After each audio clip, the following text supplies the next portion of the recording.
Bu videoya başlamadan önce oldukça büyük tartışmalara yol açan bir konuya değinmem gerekiyor. New York'un dünyaca tanınan simgesi özgürlük heykeli aslında New York'ta değil desem bana inanır mısınız? Gelin şuna kısaca bir göz atalım. İşte bu çizgi New Jersey eyaletinin sınırı ve bu da New York eyaletinin sınırı. Özgürlük heykeli New Jersey eyaletinin sınırları içinde bulunan bir adanın üzerinde. New York'un en ünlü simgesi nasıl başka bir eyalette olabilir? Bu konuyu açıklığa kavuşturmadan önce gelin birlikte Lady Liberty'nin çoğu kimse tarafından bilinmeyen diğer 9 ayrıntısını inceleyelim.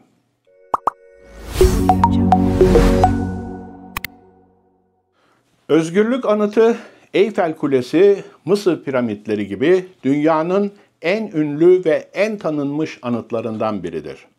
New York'u ziyaret edip de onu görmemiş kimse olamaz. Ancak herkes Lady Liberty'nin kendine has sırları olduğunu da bilmez. Bunlardan birisi de şu. Mesela o heykel bir kadını değil de tam tersine bir erkeği temsil ediyor bile olabilir. Haydi lafı daha fazla uzatmadan geri sayıma başlayalım.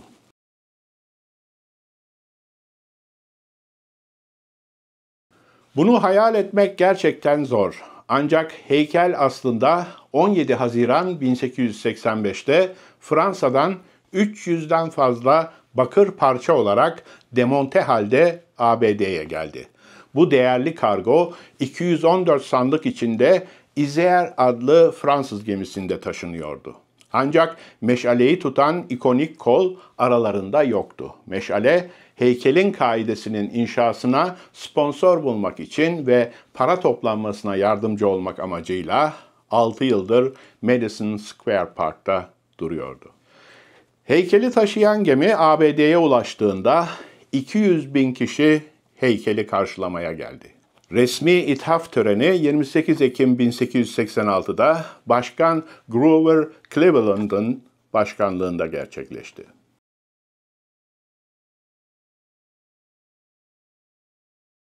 İlk olarak Fransız heykeltıraş Frédéric Auguste Bartholdi heykeli inşa etmek için ülkesinde para topladı.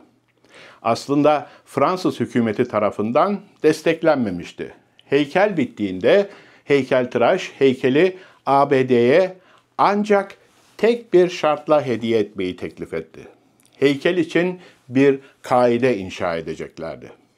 Federal hükümet bu fikri beğenmedi. Bu nedenle heykelin akıbeti birkaç yıl boyunca belirsiz kaldı. Sonra Amerikalı gazete patronu Joseph Pulitzer devreye girdi. Tarihteki ilk büyük kitlesel fonlama kampanyalarından birini başlattı ve katkıda bulunan herkese gazetelerinde onursal bir övgü sözü verdi. Bağışların %80'i orta sınıf vatandaşlardan gelen küçük bağışlar olsa da Pulitzer 120 binden fazla bağışçıdan gerekli miktarı toplamayı başardı.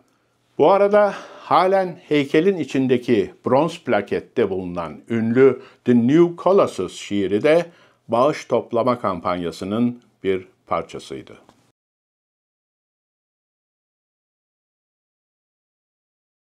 Özgürlük heykeli bakırdan yapılmıştır. Bu nedenle başlangıçta 1 sent ile aynı renkteydi. New York Tarih Derneği'ne göre 1920 yılına gelindiğinde oksidasyon nedeniyle tamamen yeşile dönmüştür. Bir zamanlar yarısı kahverengi, yarısı yeşildi. Yani yeni renk ara sıra yapılan restorasyonlara rağmen değişmedi. Uzmanlar patina adı verilen bu kaplamanın asla kaybolmayacağını söylüyorlar.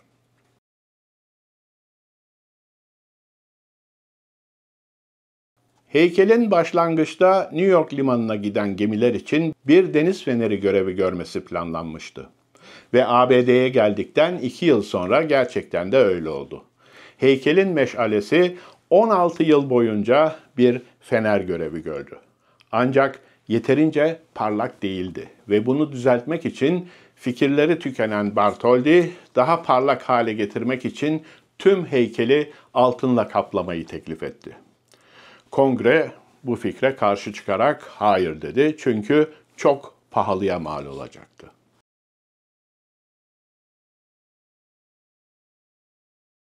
Heykelin tacında bulunan 7 sivri uç, 7 okyanus ve 7 kıtadaki evrensel özgürlüğü simgeler.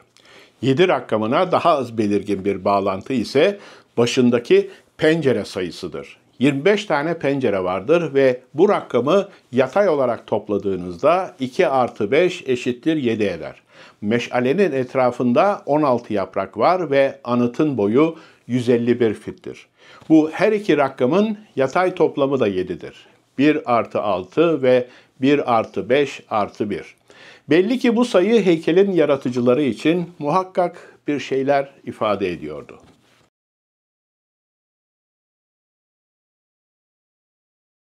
Özgürlük heykelinin kaidesi Liberty adasındaki eski Fort Wood'da inşa edilmiştir. Kaide günümüzde heykelin tarihi geçmişini eski fotoğraflar, videolar ile anlatan bir müzeye ev sahipliği yapmakta. Ayrıca Lady Liberty'nin 1886 yılında elinde tuttuğu orijinal meşale de burada sergilenmekte. Ünlü mühendis Alexander Gustav Eiffel, bu isim herhalde size yabancı gelmiyordur, heykelin sağlamlığı için inşa edilen çelik iç iskeletin tasarlanmasına yardımcı olmuştur.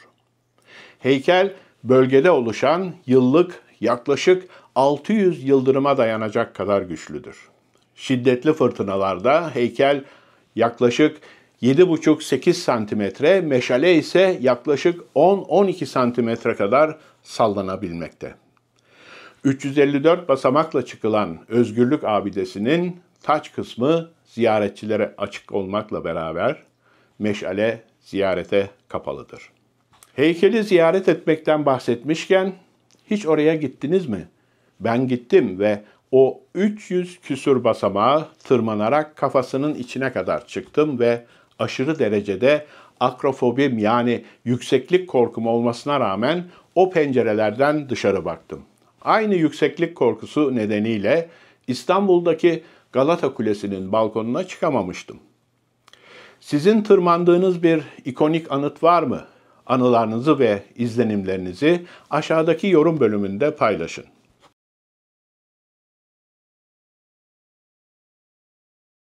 Özgürlük heykelinin başlangıçta bir Arap köylü kadını kıyafetiyle Mısır'daki Süveyş kanalının güney girişine dikilmesinin planlandığını iddia eden popüler bir teori de var.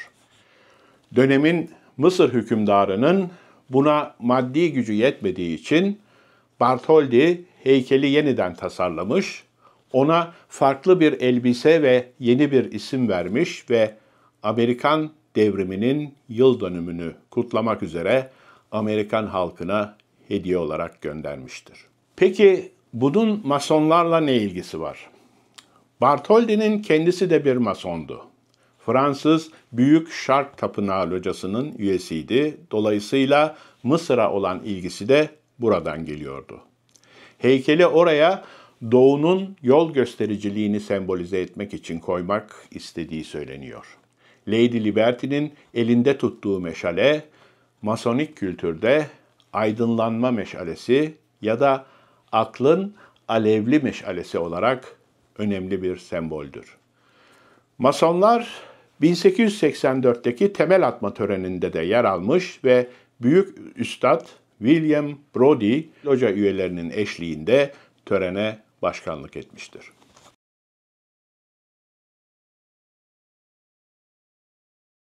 Özgürlük heykelinin fotoğraflarına yakından baktığınızda onu bir kadın olarak mı görüyorsunuz? Çoğu kişi bunun antik Roma özgürlük tanrıçası Libertas'ın bir kopyası olduğundan emin. Yaygın olarak kabul edilen hikaye, Bartholdi'nin onun yüzünü kendi annesinden esinlenerek modellediği yönünde. Ancak yazar ve gazeteci Elizabeth Mitchell, heykeltıraşın aslında erkek kardeşinin yüzünü model olarak kullandığını iddia ediyor.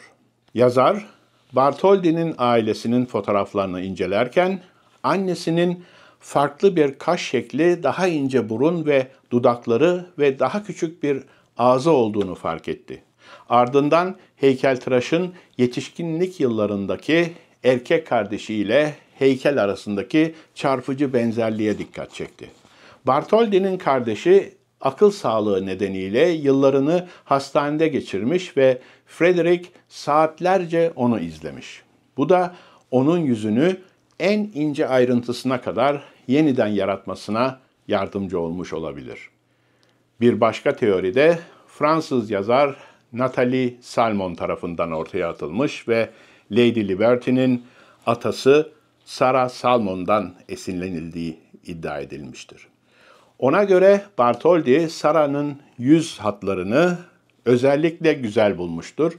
Amerika Birleşik Devletleri'ne göç etmiş olmasına rağmen o ve kocası 1875 yılında kısa bir süreliğine Paris'e geri döndüklerinde heykeltıraşı atölyesinde ziyaret etmişlerdir.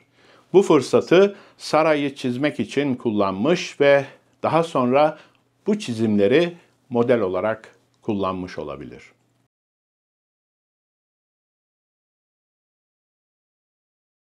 Dünyada birden fazla özgürlük heykeli var.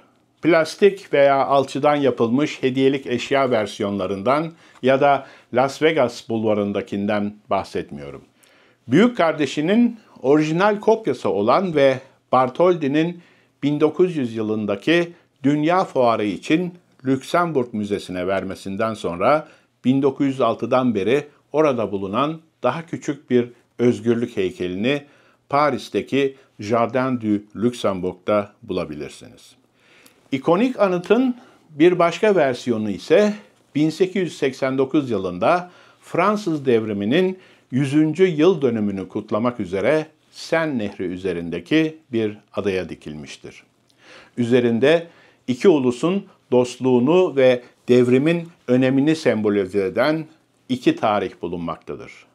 4 Temmuz 1776 ve 14 Temmuz 1789 Fransız İhtilali. Meşalenin gerçek boyutlu bir kopyası da Paris'teki Pont de l'Alma'da bulunmakta. Fransız-Amerikan dostluğunun bir sembolü olarak yapımına dünyanın dört bir yanından insanların sponsor olduğu bu meşale, heykelin ithaf edilişinin 100. yıl dönümünde Eyfel Kulesi'nden pek fazla uzak olmayan bir yere yerleştirildi. Heykel elbette çok sayıda kamusal ve modern sanat projesine de ilham vermiştir ve en ünlü replikalarından biri Times Meydanı'ndaki bir oyuncak mağazasının ziyaretçilerini selamlamaktadır. Ve sonunda videonun en başında bahsettiğim özgürlük heykelinin ABD'nin hangi eyaletinde olduğu tartışmasının açıklamasına geldik.